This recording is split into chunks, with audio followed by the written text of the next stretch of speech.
Halo semuanya, kembali lagi bersama saya Madianto. Kali ini kita akan membahas tentang 7 pengeluaran rumah tangga yang sering membuat pengeluaran bocor dadakan tanpa sadar. Kadang ada saja pengeluaran rumah tangga di luar anggaran rutin bulanan yang kemudian membuat tabungan bocor dadakan atau bahkan tanpa sadar terjadi. Begitulah, kadang kita sudah berusaha sungguh-sungguh untuk menyusun anggaran yang pas, tapi pengeluaran kadang ada saja. Atau mungkin kita sudah membuat anggaran bulanan berdasarkan pengeluaran bulan sebelumnya tanpa sadar bahwa anggaran bulan sebelumnya juga bocor. Jadi itu menyebabkan bocor penghasilan juga kan di bulan ini. Mari kita kenali pengeluaran rumah tangga apa saja yang membuat anggaran menjadi bocor, supaya bulan depan bisa menyusun anggaran yang lebih pas dan lebih baik. Berikut adalah 7 pengeluaran rumah tangga yang membuat anggaran bocor.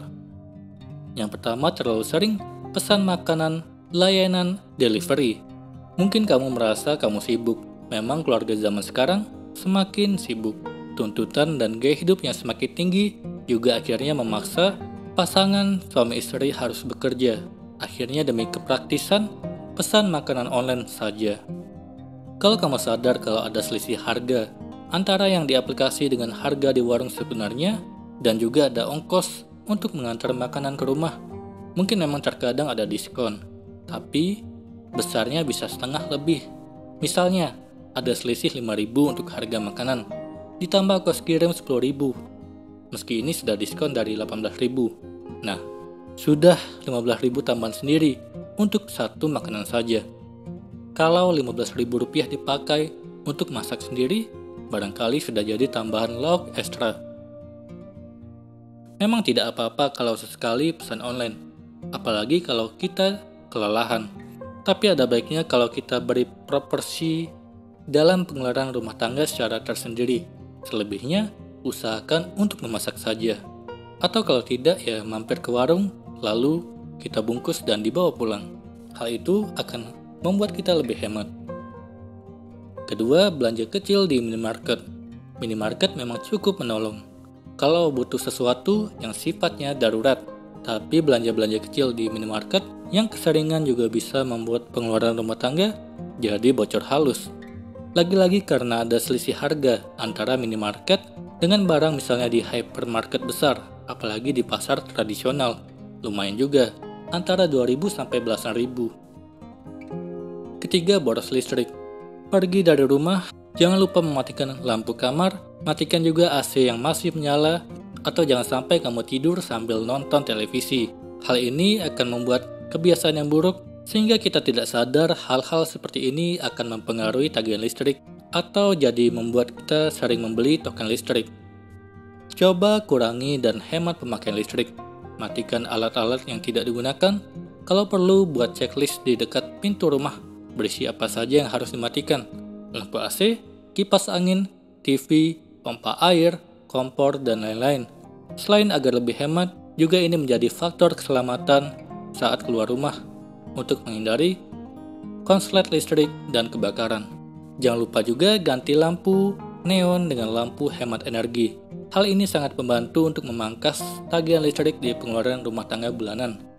Keempat, boros air. Penyebab pengeluaran rumah tangga bocor yang keempat sama saja seperti poin ketiga, karena begitu terbiasanya. Keran bocor tidak segera diperbaiki, siram tanaman dengan air ledeng 2 kali sehari. Itu beberapa contoh dari borosnya kita menggunakan air. Coba saja segera perbaiki keran bocor agar tidak menambah tagihan PDAM, begitu juga dengan menyiram tanaman. Kalau lagi musim hujan begini, coba tampung air hujan untuk menyiram tanaman. Kelima, langganan ini itu yang tidak maksimal dinikmati. Langganan TV kabel, padahal sehari-hari saja sudah pergi pagi, pulang malam. Dan di akhir pekan lebih suka pergi sekeluarga nonton film ke bioskop. Langganan majalah dan koran, tapi lebih suka baca berita di gadget. Menjadi member gym, padahal rajin olahraga cuma 1 minggu pertama.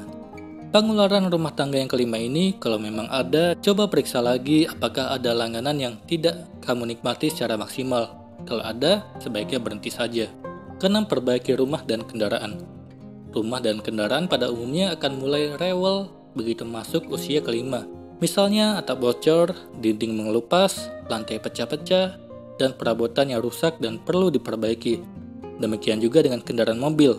Tahun kelima pasti mulai perlu mengganti bagian-bagian mobil seperti ban dan sebagainya. Jadi mesti disiapkan dana pos pengeluaran rumah tangga untuk kebutuhan satu ini. Ketujuh, tergiur diskon tanpa perhitungan. Cara mengatasinya sangat gampang. Belilah sesuai kebutuhan. Cukup begitu saja.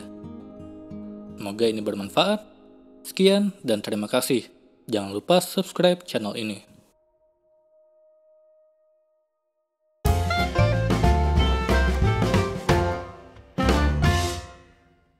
Halo semuanya, terima kasih telah menonton video ini sampai akhir. Jika kalian punya saran, silahkan tuliskan di kolom komentar video apa yang harus saya buat untuk selanjutnya. Dan jika kalian suka dengan video seperti ini, silahkan klik like. Semoga video saya bisa bermanfaat. Sekian dan terima kasih.